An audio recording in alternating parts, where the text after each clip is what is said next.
नमस्कार, आपका स्वागत है। आप देख रहे हैं न्यूज़ 18 का डिजिटल प्लेटफॉर्म। मैं हूं आपके साथ पूजा सचदेवा। राजा रघुवंशी हत्याकांड से जुड़ी हर खबर हम आप तक लगातार पहुंचा रहे हैं। हर रोज जो अपडेट्स आ रहे हैं वो हर अपडेट न्यूज़ 18 आप तक पहुंचा रहा है और आप इन वीडियोस पर बहुत प्यार भी दे रहे हैं। आप इन वीडियोस को बहुत पसंद भी कर रहे हैं क्योंकि आज के इस वीडियो में मैं आपको राजा हत्याकांड से जुड़े ही कुछ अपडेट्स बताना चाहूँगी। अभी तक राजा को न्याय नहीं मिला है और ना ही इस सवाल का जवाब मिला है कि सोनम ने राजा को क्यों मरवाया। बार बार एक ही सवाल, लेकिन इस बीच राजा के परिवार की तरफ से अलग अलग दावे किए जा रहे हैं। आज इस वीडियो में मैं आपको बताऊंगी कि राजा के भाई विपिन रघुवंशी का क्या कहना है। राजा की बहन सृष्टि रघुवंशी जो सोशल मीडिया इन्फ्लुएंसर है, उस पर भी एफआईआर दर्ज हुई है।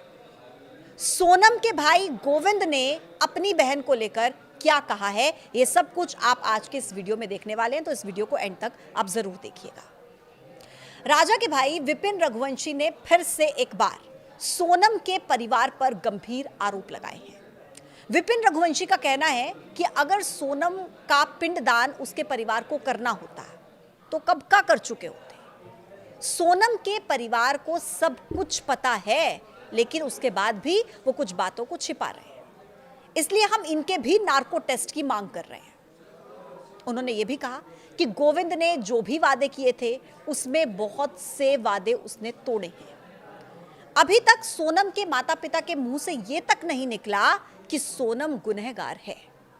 विपिन रघुवंशी ने आगे कहा कि हो सकता है सोनम ने राजा को मारने के बाद राज से शादी कर ली। सोनम का भाई गोविंद बिजनेसमैन आदमी है, वो ये जानता है कि कैसे किसी परिवार के साथ खेल खेला जाता है। गोविंद ने सिर्फ और सिर्फ मेरे परिवार की भावनाओं के साथ खेल खेला है, ये आरोप लगा रहे हैं राजा के भाई विपिन रघुवंशी। उन्होंने कहा कि गोविंद बिजनेसमैन है, वो बिजनेस की तरह ही उसने मेरे परिवार के साथ एक बहुत बड़ा खेल खेल दिया। नार्को टेस्ट की मांग वो कर रहे हैं और ये भी कह रहे हैं कि हम नार्को टेस्ट की मांग को लेकर सुप्रीम कोर्ट तक जाएंगे। सोनम के पिंडदान को लेकर सोनम के भाई गोविंद ने ये कहा है कि उसने तो अपनी बहन की शादी करा दी, राजा से कर दी थी।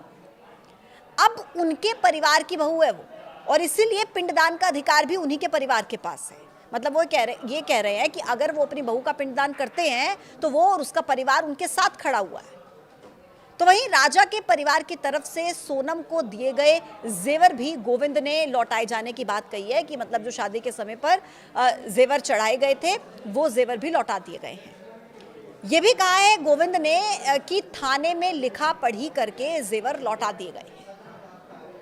अब आपको ये भी बता देते हैं कि जो सोनम का भाई है गोविंद, जो कभी अपनी बहन की करतूत से बहुत शर्मिंदा था। आपको ध्यान होंगी वो तस्वीरें कि राजा की मां के गले लगकर किस तरीके से खूब रोया था गोविंद, और राजा का जब पिंडदान हो रहा था उस वक्त भी गोविंद परिवार के साथ था, शामिल हुआ था। लेकिन अब गोविंद के सुर भी बदले हुए नजर आ रहे हैं। गोविंद रघुवंशी के बयानों से ये साफ जाहिर है कि गोविंद कभी कुछ कह रहा है तो कभी कुछ कह रहा है। अब सोनम के भाई का ये कहना है कि वो एक बार सोनम से मिलना चाहता है, इसके लिए वो जल्द ही शिलोंग जाएगा। गोविंद रघुवंशी का कहना है कि वो सोनम से ये पूछना चाहता है कि आखिर उसने इस पूरे हत्याकांड की घटना को अंजाम क्यों दिया। गोविंद ने यह भी कहा कि मेरे पास पूरे देश से वकीलों के फोन आ रहे हैं, लेकिन हम कोई वकील हायर नहीं करना चाहते। गोविंद रघुवंशी का यह भी कहना है कि हम हमेशा के लिए सोनम को भूल जाएंगे। सोनम राजा को पसंद करती थी, उसने ही शादी के लिए हाँ बोला। परिवार ने कोई प्रेशर नहीं बनाया, कोई दबाव नहीं बनाया। सोनम कभी भी दबाव में शादी कर ही नहीं सकती थी और सोनम मर्डर भी नहीं कर सकती। राज कुशवाहा मेरे गोडाउन में काम करता था। राज मेरी कंपनी में अकाउंट का काम भी संभाल चुका है, उसे लैपटॉप चलाना बहुत अच्छे से आता है। शिलोम जेम्स के ससुराल रतलाम में जो लैपटॉप मिला है उसको लेकर गोविंद का ये कहना है कि लैपटॉप सोनम का नहीं है, लेकिन जो सोने के गहने मिले हैं वो राजा और सोनम के ही हैं।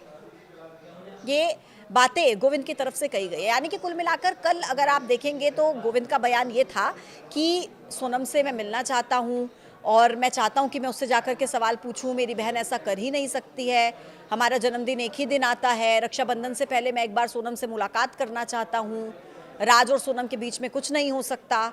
और आज गोविंद रघुवंशी की तरफ से ये कहा जाता है कि अगर राजा का परिवार पिंडदान करता है सोनम का तो हम साथ हैं, परिवार साथ खड़ा हुआ है। यानी कि आप बयान देखिए किस तरीके से गोविंद के किसी दिन कुछ नजर आते हैं, किसी दिन कुछ नजर आते हैं। अब आते हैं राजा की बहन सृष्टि को लेकर आज के अपडेट पर। राजा रघुवंशी की बहन सृष्टि रघुवंशी जो सोशल मीडिया इन्फ्लुएंसर हैं, उसके खिलाफ असम पुलिस ने केस दर्ज किया है और उसे बयान के लिए तलब किया है। मामला है इंस्टाग्राम पर नरबली को लेकर दिए गए बयान से जुड़ा। सृष्टि ने दावा किया था कि सोनम टोने टोटके के लिए उसके भाई राजा को गुवाहाटी लेकर गई थी। सृष्टि के इसी बयान के बाद उसके खिलाफ केस दर्ज कर दिया गया। सृष्टि रघुवंशी के खिलाफ भारतीय न्याय संहिता की धारा 196(2), 299 और 302 के तहत केस दर्ज किया गया है। उस पर धार्मिक भावनाओं को भड़काने का आरोप है, समाज में अशांति फैलाने का आरोप लगाया गया है।